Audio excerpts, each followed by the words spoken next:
Salut le peuple de Dieu, j'espère que vous allez très bien où est-ce que vous vous trouvez au nom de Jésus-Christ. Je me suis posé la question si c'était un sujet approprié à adresser avec tout le monde, mais je pense que chaque fois que les prophètes ont parlé dans la Bible, ils n'ont pas pu éviter le sujet parce que c'est une réalité. La réalité de la mort, la réalité du jugement. S'il y a une chose dont tu es certain dans ta vie, c'est que tu es certain de mourir. Et je pense que tu sois riche, que tu sois pauvre, que tu sois président, que tu sois un serviteur, que tu sois un professeur, la mort, c'est quelque chose qui va te trouver sur ton chemin. Alors, si c'est évident que la mort te trouvera sur son chemin, il y a une chose que beaucoup de personnes ignorent jusqu'à ce point, c'est aussi le jugement. Il n'y a pas un message qui vient de façon réoccurrente dans la Bible comme le message du jugement. Et si tu es très sincère avec toi-même et que tu as une relation poussée avec le Saint-Esprit, tu te rendras compte que même dans tes songes, tu as beaucoup vu ce genre de bataille, ce genre de guerre, où est-ce que tu fouilles, où est-ce que tu cherches un endroit pour trouver un refuge.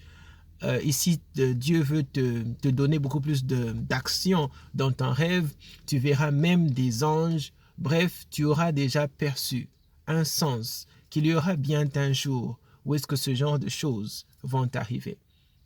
Alors, la plus grande peur de la fin des temps, c'est le fait qu'on ne connaît pas la réponse et qu'on ne connaît pas le moment. Lorsque Jésus était interrogé sur la fin des temps, il a choqué tout le monde en disant que même lui, il ne sait pas. Alors ça, c'est très inquiétant. Si tu es dépendant de Jésus et que tu ne sais pas, que ton maître ne sait pas lorsque la fin du temps sera, ça te donne une très grande responsabilité à savoir comment te préparer et comment observer les temps. Parce que Jésus va nous référer au temps. Je me rappelle de la saison dans laquelle je passais avec ma femme lorsqu'elle devait accoucher. À chaque dernier rendez-vous médical, j'ai posé la question au docteur pour savoir comment est-ce que je saurais que c'est le moment pour elle de délivrer. Et le docteur va répondre à chaque reprise que tu sauras. C'était une réponse très difficile à mon opinion. Mais il est arrivé un jour, une nuit, où est-ce que lorsque je l'ai observé et qu'on s'est regardé dans les yeux, on a su que c'était le bon moment. C'est-à-dire qu'il y a des signes qui ne montent pas. Malheur à une femme qui est enceinte et qui doit délivrer un bébé et qui n'est pas capable de savoir qu'il est le moment. Sinon, ce bébé ne verra pas le jour. Nous vivons dans une génération dans laquelle nous devons observer les temps pour savoir que Jésus revient bientôt.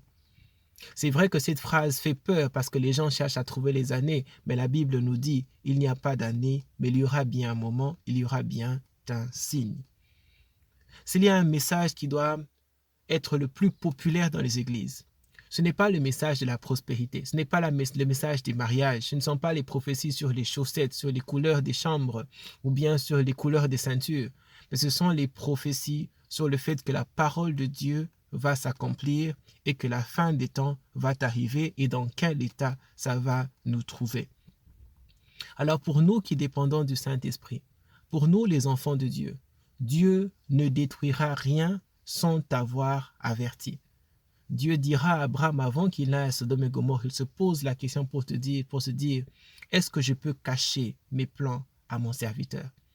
Un serviteur de Dieu est toujours averti. C'est pour cela que tu rêves beaucoup, c'est pour cela que tu as beaucoup de visions, c'est pour cela que tu es privilégié de voir certains combats, parce que Dieu ne cache rien à ses serviteurs.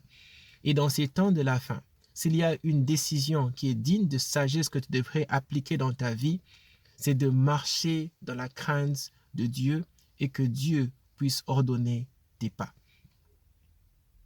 La fin des temps ne sera pas une affaire collective.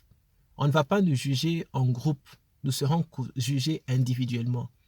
Il s'est passé un temps dans la Bible aussi, dans l'histoire de Sodome et Gomorrhe, où est-ce que d'autres nations vivaient, mais cette nation spécifiquement était jugée. Et dans ta vie, si tu es très honnête, il y a eu des moments où est-ce que Dieu t'a jugé pour ce que tu as fait. Il y a eu des moments où est-ce que Dieu a délivré un jugement dans ta famille.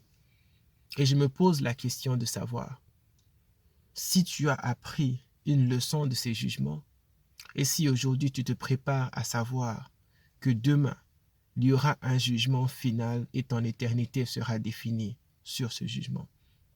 Que le Seigneur Jésus-Christ nous ouvre les yeux, qu'il nous donne la sagesse de comprendre que nous vivons dans des temps très difficiles. Préparons sa venue en prêchant la parole de Dieu, en donnant des prophéties dignes de ce nom. Jésus n'a pas le temps à perdre des églises pour commencer à nous faire apparaître des billets de banque. Jésus n'a pas le temps de passer dans les églises pour nous faire savoir qu'un frère porte un polo vert derrière l'église. Jésus vient nous dire qu'il y aura un temps où est-ce que tu vas passer ton éternité, soit en enfer, soit dans sa présence. Que le Seigneur te donne la capacité, dans ces temps de la fin, de discerner, d'observer les temps et de savoir qu'il est moment d'aller à l'hôpital se faire soigner parce que l'enfant est en train d'arriver. Que le Seigneur vous bénisse abondamment.